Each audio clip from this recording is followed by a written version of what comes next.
Hello everyone, आज हम जो ट्रिक देखेंगे उसका नाम है trick for paramagnetic and diamagnetic species. ठीक है, देखिए पैरामैग्नेटिक एंड डायमैग्नेटिक स्पीसीज पहले क्या होते हैं ये आपको मैं समझाता हूँ। पैरामैग्नेटिक एंड डायमैग्नेटिक स्पीसीज कहाँ पर आते हैं हमारे बेसिकली इनऑर्गेनिक केमिस्ट्री में। कौन से चैप्टर में? केमिकल बॉन्डिंग में। एमओटी मॉलिक्यूलर ऑर्बिटल थ्योरी में केमिकल बॉन्डिंग जो चैप्टर आता है उसमें आती है। और हमारे देखेंगे आप नीट, जीडब्ल्यू की एग्जाम, एमएसटी सीईटी की एग्जाम। ठीक है, ये तीनों एग्जाम में आपको इसके ऊपर कम से कम 2 से 3 क्वेश्चन तो देखने मिलेंगे ही। ठीक है, 2 से 3 क्वेश्चन ये होता ही है। 2 से 3 क्वेश्चन कभी कभी 4 नंबर के आ जाते हैं। एक क्वेश्चन नीट में 4 नंबर का आता है, एमएसटी सीईटी में 3 से 4 नंबर का आ जाता है आराम से मैग्नेटिक थ्योरी के ऊपर क्वेश्चन। ठीक है, अब देखते हैं पैरामैग्नेटिक और डायमैग्नेटिक क्या होता है एमओटी के अकॉर्डिंग। देखिए जब हम एमओटी डायग्राम बनाते हैं तो कुछ इस तरीके से एमओटी डायग्राम आपकी होती है मॉलिक्यूल की। पहले ट्रिक आपने देखा था बॉन्ड ऑर्डर की, अब देख रहे हैं हम पैरामैग्नेटिक एंड डायमैग्नेटिक स्पीसीज की। यहां पर होता है आपका हाइड्रोजन, समझो हाइड्रोजन के लिए देख रहे हैं हम, इसको बोलेंगे sigma, sigma star anti bonding. और क्या देखते हैं हमारे कितने इलेक्ट्रॉन फिलअप है। ठीक है, अब यहाँ पे दोनों इलेक्ट्रॉन अभी फिल है। ठीक है ना, एक ऑर्बिटल में दोनों इलेक्ट्रॉन फिल है, मतलब ये फुल फिल है। अगर यहाँ पे आपका एक ही इलेक्ट्रॉन होता है जैसे और एक यहाँ पे एंटी बॉन्डिंग में इलेक्ट्रॉन होता है तो इसको हम क्या बोलते हैं? If one electron present, paramagnetic. Paramagnetic, ठीक है। अगर यहाँ पे ए इलेक्ट्रॉन प्रेजेंट नहीं होता और सिर्फ यहाँ पे होते हैं तो इसको क्या बोलते हैं? डायमैग्नेटिक। ठीक है, डायमैग्नेटिक नेचर।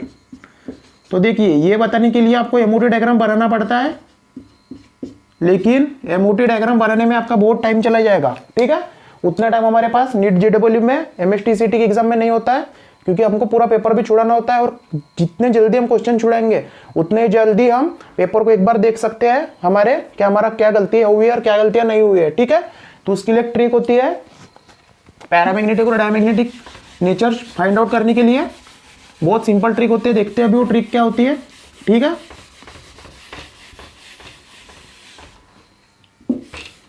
देखिए वो ट्रिक कैसे होती है।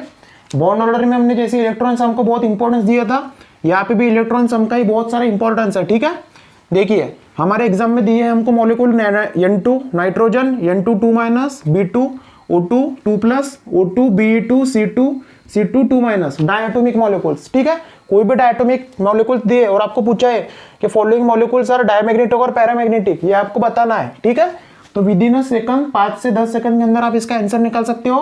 कौन से? इस ट्रिक के द्वारा। देखिए इलेक्ट्रॉन सम, तो इलेक्ट्रॉन सम को मैंने काफी इंपॉर्टेंस है एक ट्रिक में इलेक्ट्रॉन सम का, सिर्फ आपको इलेक्ट्रॉन का काउंटेशन करना है। अगर आपका इलेक्ट्रॉन सम मतलब इलेक्ट्रॉन की एडिशन इवन आती है तो हमारा आपका स्पीसीज क्या रहेगा? Diamagnetic in nature. If electron sum odd then it will be paramagnetic in nature. सिर्फ हमारा इलेक्ट्रॉन सम 10 है अगर और 16 है तो ये एक्सेप्शन होता है। ठीक है, ट्रिक तो वही है, बस 2 याद रखना है आपको एक्सेप्शन के तौर पे। इलेक्ट्रॉन सम आपका 10 है अगर या 16 है तो आपका एक्सेप्शन है, मतलब 10 और 16 तो हमारी इवन संख्या है। इवन संख्या है तो इसका नेचर होना चाहिए था डायमैग्नेटिक, लेकिन हालांकि बोला मैंने ये एक्सेप्शन होता है तो इसका नेचर होता है आपका कौन सा? Paramagnetic in nature. ठीक है, एग्जाम्पल से समझेंगे हम इसको। क्लियर है इतना? Electrons sum if even then it will be diamagnetic species, if odd then it will be paramagnetic, if 10 और 16 electron sum then it will be exception. होना चाहिए था डायमैग्नेटिक, इवन है तो दोनों संख्या, लेकिन होता है पैरामैग्नेटिक। ठीक है, ये 3 चीजें आपको याद क्लियर है। अब 3 चीजों के ऊपर हम देखेंगे पूरे हमारे एग्जाम्पल डायटोमिक मॉलिक्यूल्स। ठीक है, कोई एमओटी बनाने की जरूरत नहीं है, कोई यहाँ पे डब्बे बनाने की जरूरत नहीं है, डायग्राम मॉलिक्यूलर ऑर्बिटल डायग्राम। ठीक है, विद इन अ सेकंड हम देखेंगे। पहला देखते हैं हम N2। देखिए पहला मॉलिक्यूल है हमारा N2, लिखते हैं यहाँ पे। एक नाइट्रोजन का एटॉमिक नंबर होता है 7। 2 नाइट्रोजन है तो कितने हो जाएंगे? 7 × 2 14। इलेक्ट्रॉन सम काउंट कर रहे हैं हम। ठीक है ना, इलेक्ट्रॉन सम, तो इलेक्ट्रॉन 14 कौन सी संख्या है? इवन है या ऑड है? हमारी इवन संख्या है 14। ठीक है ना, तो ये क्या हो जाएगा हमारा नाइट्रोजन यहाँ पे इवन डायमैग्नेटिक। इलेक्ट्रॉन सम हमारा इसका इवन है तो ये हो जाएगा डायमैग्नेटिक।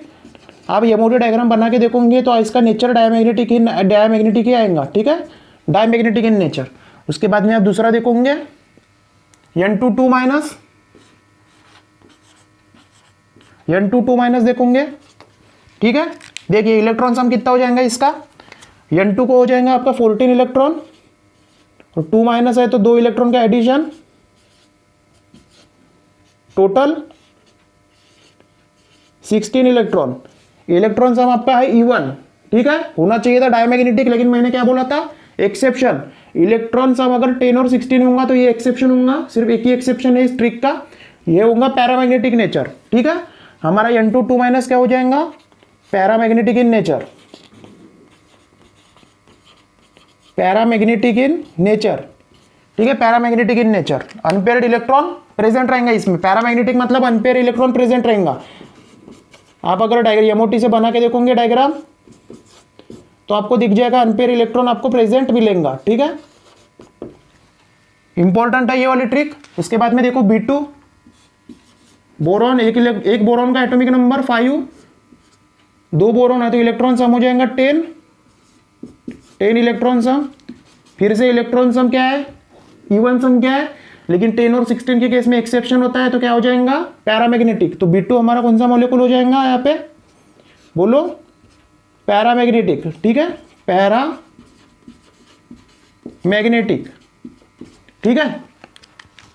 वैसे ही आपका O2 प्लस, O2 प्लस, अब ऑक्सीजन है एटॉमिक नंबर 8, 2 ऑक्सीजन है तो कितना हो जाएगा, 8 इंटू 2 16 इलेक्ट्रॉन, प्लस 2 है मतलब इलेक्ट्रॉन माइनस करना होगा हमारा, एंटी बॉन्डिंग में है तो टोटल कितने हो जाएंगे, 14 इलेक्ट्रॉन, ठीक है। इलेक्ट्रॉन सम क्या हो जाएगा, E1 है, क्या नेचर हो जाएगा इसका, E1 है तो 14 इलेक्ट्रॉन, इलेक्ट्रॉन सम E1 है तो डायामैग्नेटिक।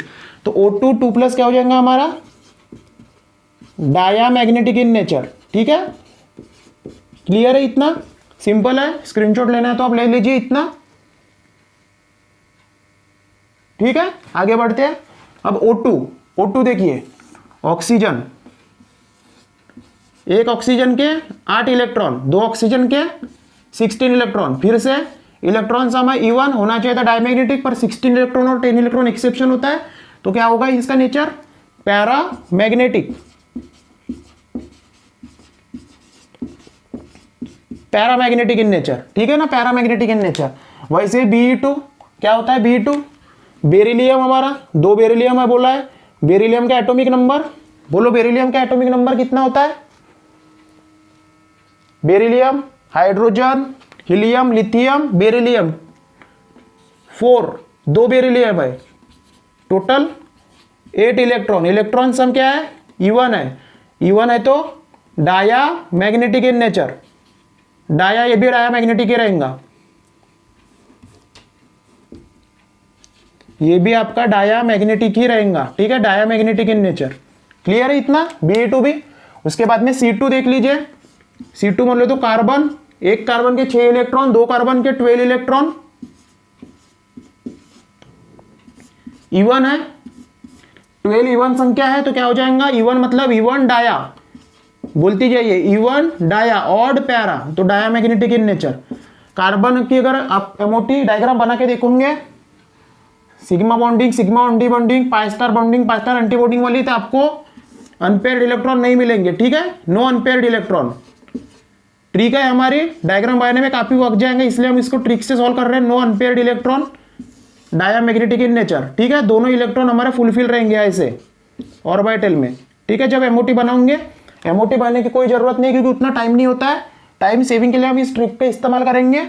उसके बाद में C2 माइनस दिया है, कितना होता है C2 का, 12 इलेक्ट्रॉन, और 2 इलेक्ट्रॉन ऐड करो बोल रहा है वो, ठीक है ना, 2 माइनस है तो 2 इलेक्ट्रॉन ऐड करना है, 14 इलेक्ट्रॉन, कितना हो जाएगा, इलेक्ट्रॉन सम क्या है, इलेक्ट्रॉन सम है हमारा 14, फिर से E1, तो क्या हो जाएगा इसका नेचर, डायामैग्नेटिक इन नेचर, ठीक है।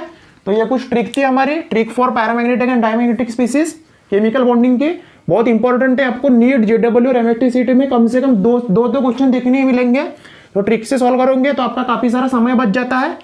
ट्रिक को एक बार रिवाइज कर लेते हैं फास्ट में। इलेक्ट्रॉन सम आपका काउंट करना है आपको पहले, अगर इलेक्ट्रॉन सम E1 है तो डायामैग्नेटिक इन नेचर रहेगा, डायमैग्नेटिक स्पीसीज रहेंगी, अगर ऑड है तो पैरामैग्नेटिक नेचर रहेगा। और इलेक्ट्रॉन सब अगर 10 और 16 है, हालांकि ये दो मतलब इवन संख्या है, लेकिन ये एक्सेप्शन है, तो इसका नेचर होना चाहिए था डायमैग्नेटिक, पर एक्सेप्शन है तो इसका नेचर होता है 10 और 16 इलेक्ट्रॉन सम का पैरामैग्नेटिक इन नेचर। ठीक है, बाकी का हम नेक्स्ट क्लास में देखेंगे, नेक्स्ट अलग ट्रिक्स के साथ आएंगे। ठीक है, क्लास अगर पसंद आए आपको तो लाइक कीजिए, चैनल और लोगों को सब्सक्राइब करिए, शेयर करिए। ठीक है, थैंक यू।